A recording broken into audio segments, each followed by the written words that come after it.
Hello, I'm Dr. Is this practice of inquiry and listening for and being a thinking partner for people so they can hear and know their divine expression. And I know that sounds woo-woo, but I don't mean it to be, in a sense that we all want to be heard, seen, and gotten in terms of this is who I am. This is what's true for me.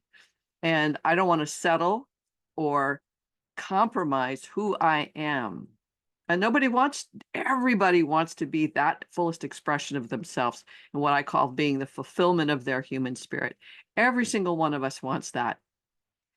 And um, all of these different avenues, consulting, therapy, problem solving, social work, coaching, spiritual work, all of this can contribute to an individual being their fullest expression. But coaching in specifically is utilizing inquiry. And we know this is part of the foundation of what distinguishes a coach from a therapist. I kind of talked about that last time or 2 times ago. But how, to the degree that we practice being in inquiry, being in the question of who are you, being curious, thoroughly curious about how do you see yourself? How do you be you? How is this for you right now? How do you see this and you don't see this? Like those kinds of questions that really support and empower a person to help them come to that capacity to ask those questions and answer those questions for themselves. It's an interesting. I truly believe, as in know, that every single one of us has that knowing, but few of us are willing to ask and listen to each other in terms of what that knowing is. This is true for me as a mom and listening to my children and their knowing of who they are and their expression in the world. This is true for me as a partner or lover or as a coach or as a mentor or as a neighbor. It's like all of these places where my principle of being in the world is to support and empower people to be themselves. But sometimes I don't do it. Sometimes I want to teach or tell, especially as a mom. I wanted to teach and tell and wanted things to be my way. But in my profession as a coach, it's very difficult to stay in that questioning as opposed to the other ways of being that don't support and empower people to hear themselves and express themselves. I've said this a lot and continue to see it as, most of us who have come into dysfunctional families and through dysfunctional families, whatever that means, we're not allowed to think, feel, need, or want. We're not allowed to know what we think, feel, need, or want. So as a life coach, we're supporting people in learning to know what they want, know what they feel, know what they're thinking. I had an experience just the other day where a friend of mine says, "Hey, what's it like being you in this situation that came up?" I said, "Here's what it's like." And I started to describe it. And she goes, "No, I want to know about this." And I go, "Well, I'm getting there. I'm telling you about this part that's influencing this part. And as I'm telling my story, she's saying, that's not what you should be feeling. You should be feeling this." And it was like, wow, that's interesting. And so I shared with her, I go, "Hey, I don't feel seen, heard, and gotten when you're telling me what I should be feeling versus I'm telling you who I am. I'm expressing myself in a sense of vulnerable way. And you're telling me I'm not feeling what you think I should be feeling." So that's a dilemma for us as coaches to be listening and truly listening to, oh, I'm hearing you and receiving what you're saying versus quite often as coaches, we have an idea in our head. We have an assumption in our head. We have something in our own head that says, this is what it's going to look like, or this is what it should look like. And our clients are describing something and we're not hearing it because we're going, no, you should be feeling this, or you should be wanting this, or you should be experiencing this. I do it myself sometimes. It's a practice to stop doing what interferes with our clients' ability to truly listen and hear themselves and get themselves. And that's our job, is to listen and hear and get our clients.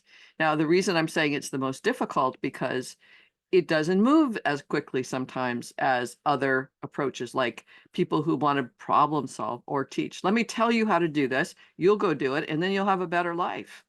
Look, that's not what life coaching is about.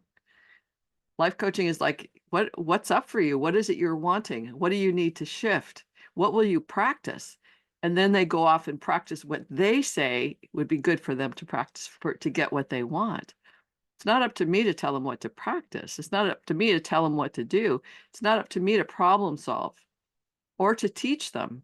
They may say, hey, how do I do this? And I go, well, how are you doing it now?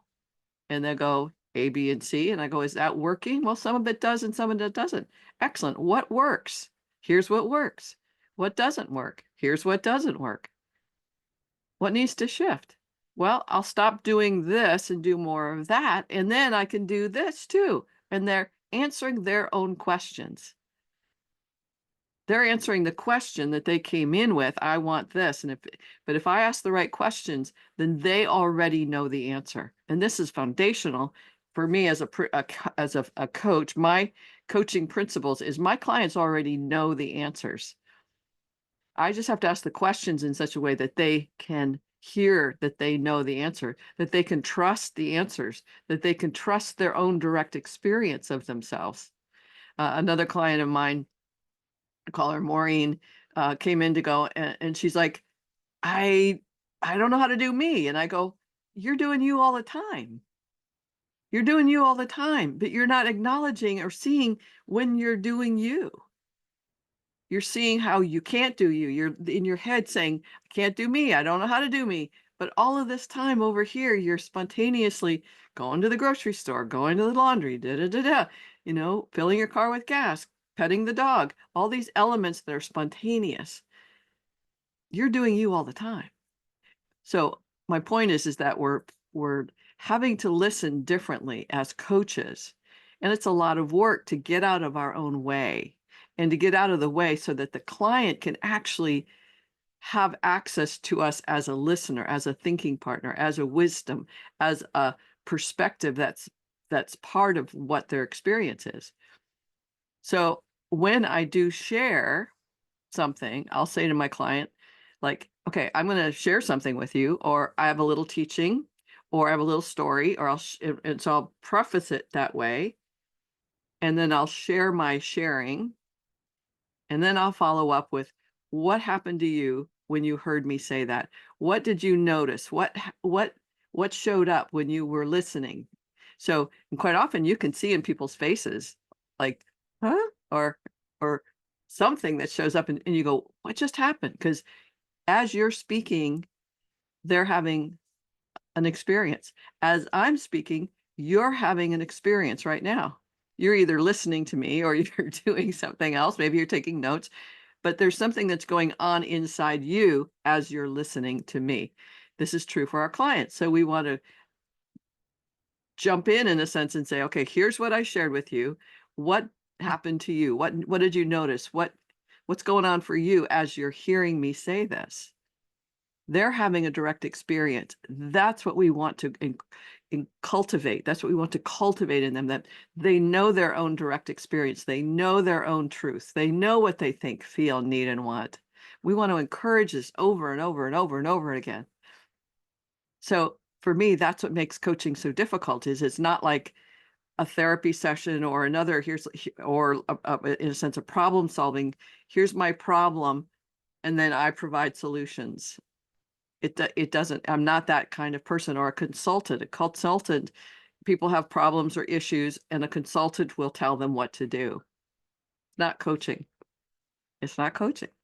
So it's just interesting to be able to distinguish that for yourself. If you want to be a coach, then the practice is to cultivate the capacity to inquire and stay in curiosity. I don't do it all the time, like I said, but I'm clear when I'm not. And I want you to be clear that it's not teaching, it's not problem solving, it's not giving advice. That's not coaching. If you want to do that, be clear about that for yourself. And be clear about what you're calling coaching. So, because this is really important for you to distinguish yourself and who you are in this experience. And I'll talk about that a little bit later. So, but that's what I want to tell you in a sense that this is very, a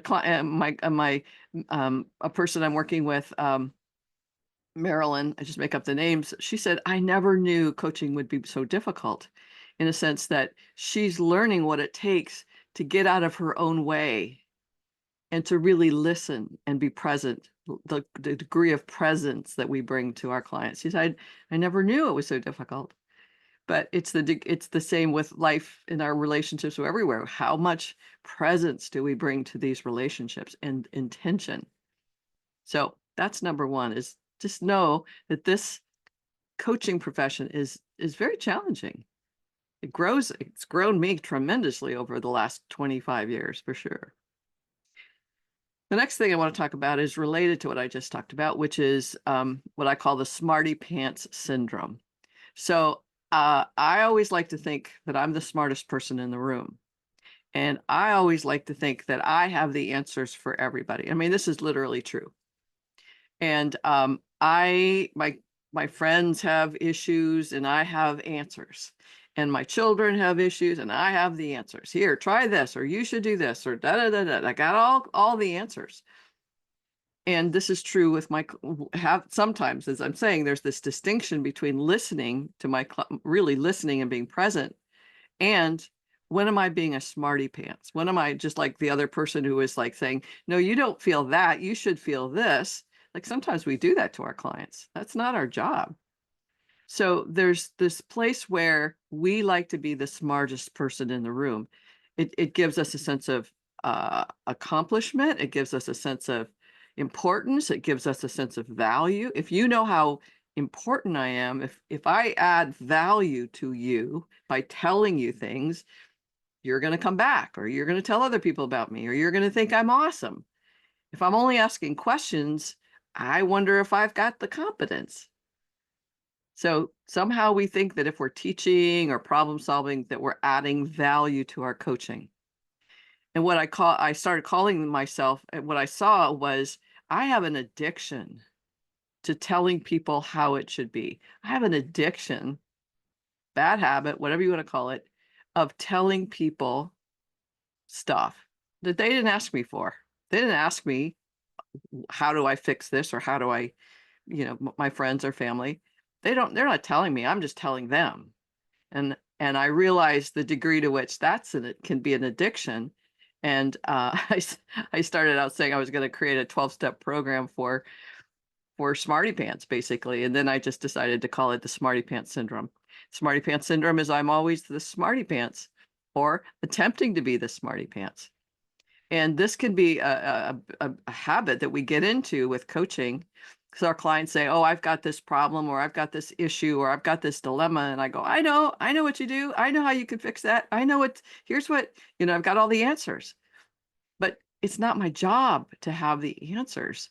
My job is to empower my client and support my client in knowing within themselves that they have the answers, and how to bring that about. As I say, my job is to let you know that I know that you know, because that way I know, just like what we're talking about as a coach, I know how to coach.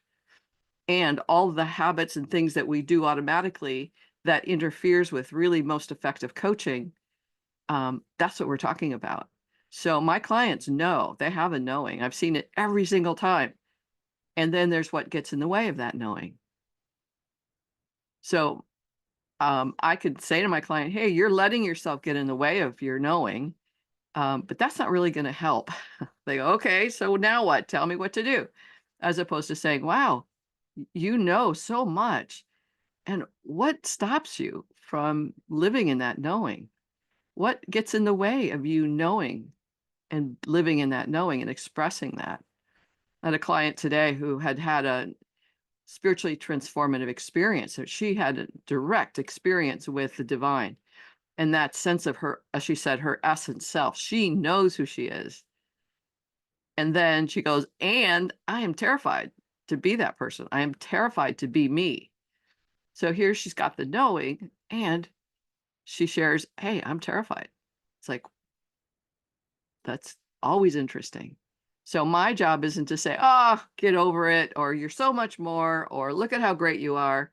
My job is to empower and support by listening and going, "Wow, totally get it. You know who you are and what you want. And I totally get you're scared. And what's that about for you?" Now this was our first conversation, so we didn't get into coaching per se, but just that conversation.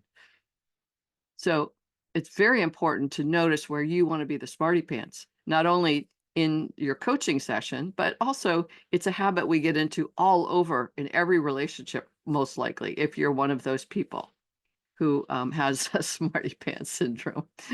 So I would like to create a club, but leave a comment below if you are a smarty pants and or how you utilize or work with your smarty pants syndrome. 'Cause it's a big deal. There's other words for that, but that's the one that seems to it makes it playful, and that's what's really important rather than make me terribly wrong about it. It helps me go, "Wow, I'm in my smarty pants syndrome."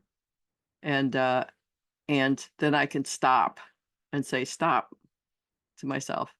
So just notice when you perhaps are utilizing and in your smarty pants where you're giving solutions and trying to solve problems or give answers or advice. And that's not your job, unless it is. If it's your job, awesome. And if you're the kind of coach that says, "I'm a coach and a consultant and a teacher," and you're making that clear with your client, that's awesome. And be clear with them, saying, "I'm going to give you a teaching moment here." And again, the intention of life coaching is to support and empower your clients to be able to facilitate, in a sense, have you within them have their own unique coach within them. Does that make sense? That your job is to work yourself out of a job so your client can empower themselves most of the time. And a lot of times, most of my clients are people I've known for 20 years or so that keep coming back to me because I give them the room for them to listen and hear who they are. That's our job. What a gift. What a gift that we're giving to these people as opposed to, "Oh, I get to prove how smart I am."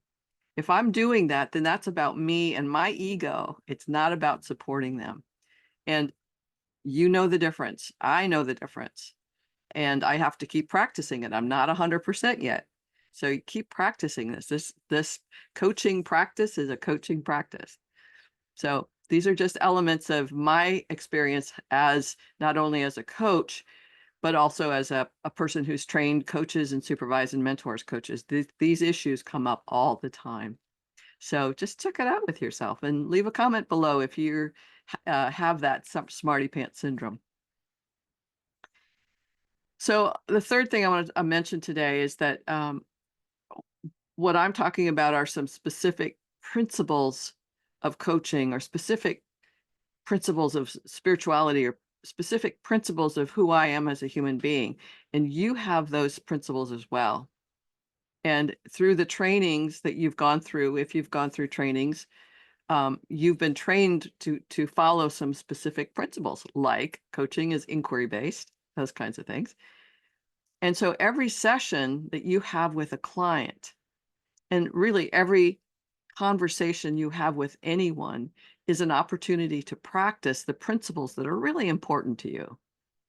In a sense, if I say every person is whole and well and in a state of already in fulfillment, how am I listening to who they are in that fullness? How am I listening to they already have the knowing? How do I listen?